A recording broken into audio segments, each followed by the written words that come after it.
Jeep में कुचलने वालों का साथ दीजिए, उनसे मरने वालों के साथ खड़े होने को अलग कर दीजिए, किसानों के समर्थकों को अलग कर दीजिए।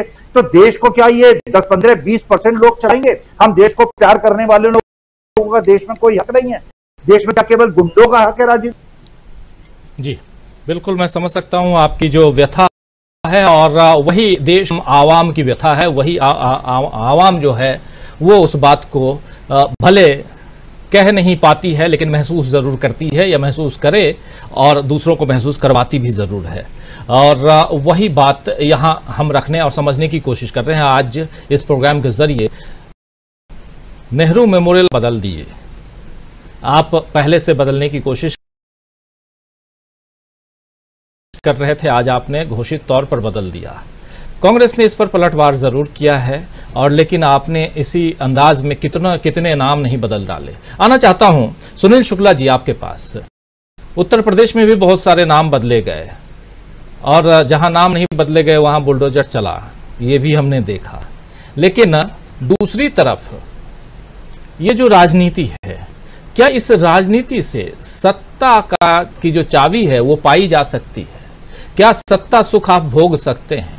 अभी तक 2014 और 19 की बात न करें, ये नाम बदलने का काम जो है, इससे जनता को क्या खुश आप कर सकते हैं, प्रभावित कर सकते हैं, अपने पाले में ले सकते हैं? कितने % लोग आपके साथ आ सकते हैं? जरा आपका नजरिया इस पे क्या कहता है?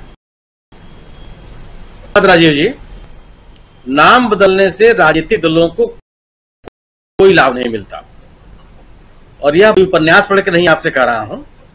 उत्तर प्रदेश में सर्वाधिक नाम बदलने का काम अगर किसी राजनीतिक दल ने और किसी राजनीतिक नेता ने किया है तो और मायावती जी।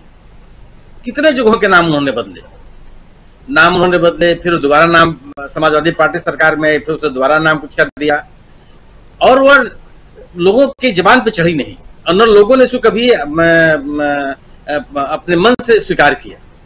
सरकार, बात यह है कि आप एक राजनीतिक दल हैं, बड़े राजनीतिक दल हैं, आप सत्ता में हैं, और ये 2-4 साल से नहीं है, पूरे लगभग 9 वर्षों से ज्यादा समय से आप सत्ता में हैं। तो अब आपकी स्थिति होगी कि नाम बदलने और से या कोई नया नाम रख देने से काम चलने वाला नहीं है। आप सबने सत्ता में रह करके आम आदमी के लिए किया क्या है, देश के लिए क्या किया है, इस देश के किसानों के लिए आपने क्या किया, इस देश की अर्थव्यवस्था के सुधार के लिए आपने क्या किया, इस देश में रोजगार के अवसर सृजित करने के लिए आपने क्या किया, इस देश के लोकतांत्रिक मूल्यों, परंपराओं, संस्थाओं को मजबूत करने के लिए आपने क्या किया। आपका मूल्यांकन इस बात पे होना है, और चूंकि आपके पास इन मुद्दों पर कहने के लिए कुछ है नहीं, जनता को समझाने के लिए आपके पास कुछ है नहीं, तो आप इस तरह के सरलीकृत रास्ते अख्तियार कर रहे हैं कि नाम बदल दीजिए। क्या आपने जवाहरलाल नेहरू के जो 3 मूर्ति भवन की स्थिति थी, आपने उसको प्रधानमंत्री संग्रहालय का नाम कर दिया? क्या हो गया, लोग जवाहरलाल नेहरू का नाम भूल गए? इस देश का कोई भी ऐसा नागरिक हो सकता है जो जवाहरलाल नेहरू के योगदान को भूल जाए? दुनिया उनको अपने सम्मान से याद करती है। जिन मूल्यों के लिए, जिन कारणों के लिए, जिन जवाहरलाल नेहरू जाने जाते हैं, क्या नाम बदल देने से लोग उनको भूल जाएंगे? इस देश में अगर लोकतंत्र जिंदा है, हमको और आपको बोलने की आजादी है, हम और आप साल के बाद चुनाव में बैठे हैं। इस राजनीतिक उपलब्धता के लिए हमको जवाहरलाल नेहरू के प्रति कृतज्ञ होना चाहिए।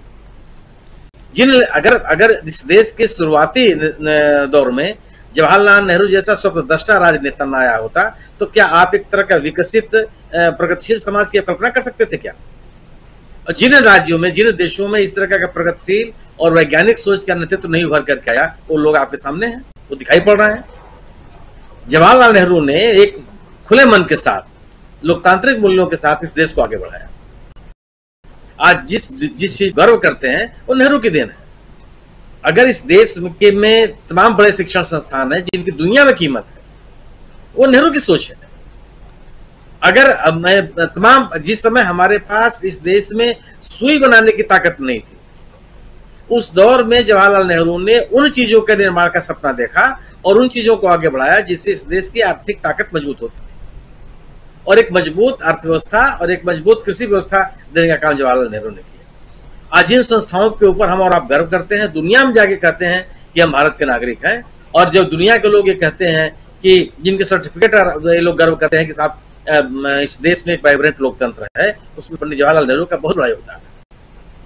नाम बदलने से कुछ हासिल होने वाला आपको नहीं है, बल्कि मेरा यह मानना है कि यह आप अपने राजनीतिक विफलताओं को इसे ढकने का प्रयास कर रहे हैं, जो वो चीजें और विद्रूप तरीके से आपका मूल्यांकन अब आपके कृत्यों के आधार पर हो कि चाहे आपने अंदरूनी राजनीति में आपने क्या किया और विदेश नीति के स्तर पर आपने क्या किया। आज मतलब कुछ है कि मणिपुर में इस तरह की हिंसा हो रही हो, पुलिस के लोग अपने हथियार दे दे जो संघर्ष कर रहे हैं उन लोगों को, और ये बताया जाए कि उन लोगों ने लूट लिया, वहां का स्थानीय नागरिक जो केंद्रीय सैनिक बल हैं उनके रसद को रोक दें, ये हालात पैदा हो जाए और सरकार चुप है। क्या ये हालात अगर देश के किसी अन्य कोने में होता तो मैं आप इसी तरह से चुप रहते आप? और वो भी तब जब आप स्वयं सत्ता में हैं, पिछले दौरान पिछले 5 साल में भी आप, और केंद्र की सत्ता में आप पिछले 9 सालों से अधिक समय से हैं। बावजूद इसके एक राज्य में हाहाकार मचा हुआ है, दो समुदाय के लोग एक दूसरे के सामने खड़े हैं और आप कोई भी शांति बहाली का प्रयास नहीं कर रहे हैं। जो आपने शांति बहाली के लिए एक समितियों का गठन किया, लोगों ने उस पर आपत्ति कर दी, बिना मुझसे पूछे मेरा नाम किस रख दिया आपने? क्या हो रहा है? ये सरकार का काम है या किसी स्वयंसेवी संस्था का काम है, या 2-4 लोग बैठ करके जो कोई निर्णय लेते हैं उनका ये काम है? सरकार दिखाई तो पड़नी चाहिए, जब चूंकि आप हर तरीके से आप विफल हैं। एक माहौल भारतीय जनता पार्टी हमेशा से इसके तमाम नायकों के खिलाफ जो चलाती रही है, उसी का ये अंग है कि पंडित जवाहरलाल नेहरू के संग्रहालय का नाम बदलने की कोशिश की जा रही है। तमाम नाम बदले गए हैं। आप याद कीजिए ना, अगर मीनू जी भी जानती होंगी और स्वामी भी जानते होंगे, लखनऊ शहर में एक हजरतगंज मोहल्ला है, एक बाजार है शहर का, उसके चौराहे का नाम पता नहीं कितने साल पहले अटल चौक किया गया था। कई साल हो गए और आज भी उसका नाम की जुबान पर नहीं चढ़ा। आज भी उसका, मैं अटल बिहारी वाजपेयी का मैं सम्मान करता हूं, लेकिन सवाल है कि अगर आप किसी चीज का नाम किसी महापुरुष के नाम पे अगर स्थानीय लोगों की मांग के आधार पर नहीं जबरदस्ती थोपने का प्रयास करेंगे तो लोग स्वीकार। मुगल सराय का नाम आपने बदल दिया। अगर टिकट पे, रेलवे के टिकट पर नाम न लिखा जाए तो आप नाम नहीं बता सकते क्या नाम है वो। हर आदमी बोलचाल की भाषा मुगल सराय कह रहा है। ठीक है, नाम बदलिए, महापुरुषों का नाम पे कीजिए, कोई दिक्कत नहीं है, लेकिन कम से कम स्थानीय तो इतनी कोशिश कीजिए कि लोग उसको कितना स्वीकार करते तैयार है। थोपने का थोप करके आप कुछ हासिल नहीं कर सकते हैं और चुप पड़ता है। आज तमिलनाडु में क्या हुआ आपने सोचिए ना, कि समान सी चीज थी। कर्नाटक में आपने कर्ड को दही कहने के लिए कहा कि नहीं लिखो इस पे, वो रिएक्शन हुआ कि आप लोग ने उसको वापस ले लिया। स्थानीय लोग उस नाम से सहमत हैं, असहमत हैं, कितना अपने आप को उससे जोड़ पाते हैं, इसकी कदर नहीं करेंगे आप। किस बात के लिए लोग है, किस बात के लिए हुकूमत है? बिना विमर्श के कोई नामकरण किए जा सकते हैं। और एक राजनीतिक दल, अगर एक राजनीतिक दल जो सत्ता में नहीं है इस तरह के काम करती है, लोगों को आश्वासन देती है, तो हो सकता है कुछ समय के लोग विचार कर लें। सत्ता में जो पिछले लंबे समय से जो पार्टी से है, वह सरकार नाम परिवर्तन जैसे छोटी छोटी जो कोशिशें हैं, इसका सहारा नहीं ले सकती है। लोगों का जन विश्वास कायम रखने के लिए या लोगों को अपने साथ जोड़े रखने के लिए उसको अपनी उपलब्धियां बतानी पड़ेंगी।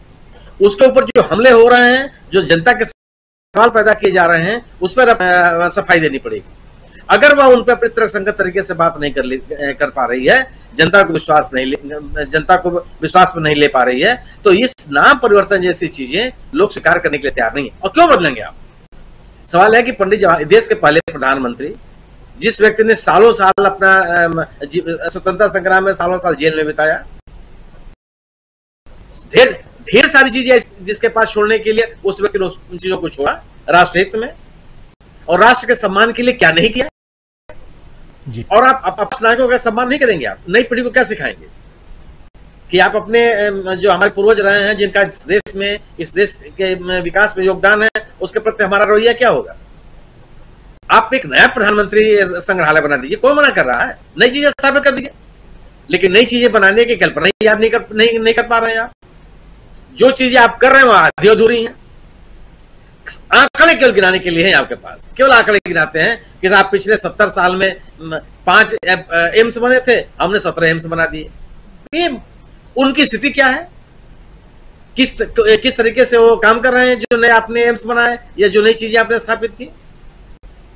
ये तो मतलब केवल ये है ना कि आप एक कृत्रिम वातावरण तैयार करने की कोशिश है कि हम कुछ करते हुए दिखाई पड़ रहे हैं। हम देखिए, आप हमको कुछ ऐसे समझ में आया, एक ऐसी चीज तो हमने नाम ही बदल दिया। वो कितना महत्वपूर्ण है, लोगों के कितने पक्ष में है, कितने पक्ष लोग उसके लिए उत्सुक हैं, ये तो कोई तर्क नहीं है।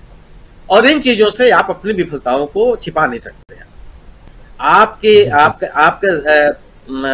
सत्ता शासन चलाने का जो तौर तरीका था, लोगों ने उसको अच्छी तरह समझा और आप पूरी तरह से सरकार एक्सपोज हो चुकी है। इस सरकार के जो भी कामकाज का तरीका है वो देश हित में नहीं, अभी तक समझ में नहीं आया लोगों को। जितने तटस्थ विचार करने वाले लोग हैं वो कोई सरकार के पक्ष में खड़े होते हुए दिखाई नहीं पड़ रहा है, क्योंकि आपके किए कार्रवाइयों से कुछ हासिल नहीं हुआ। आपकी कौन सी सरकार होती है, मतलब पहली बार हम लोग देख रहे हैं जो सरकार अपने नीतियों कार्यक्रमों पर कोई चर्चा ही नहीं करती कि पिछले 9 साल में हमने ये कार्यक्रम लागू किया, इसकी उपलब्धि है। ये नाम बदल दीजिए, ये जो अमर जवान ज्योति है उसको यहाँ से हटा करके यहाँ रख दीजिए, एक पुराने नाम की जगह पे एक नया संग्रह, उसी को बदल करके एक नया संग्रहालय का नाम कर दीजिए, इसे क्या मिल जाएगा। और मेरा मानना यह है कि जो लोगों के बीच में इस सरकार के कामकाज को लेकर के असंतोष है, इस तरह की गतिविधियों से यह असंतोष और बढ़ेगा और लोगों के बीच में यह सरकार अपने जन विश्वास को कायम रहने में सफल नहीं हो पाएगी। जी, असंतोष बढ़ेगा। नाम आप बदल रहे हैं, बदल लीजिए, लेकिन जो अभी जो वर्तमान स्थिति है, इस वर्तमान स्थिति में असंतोष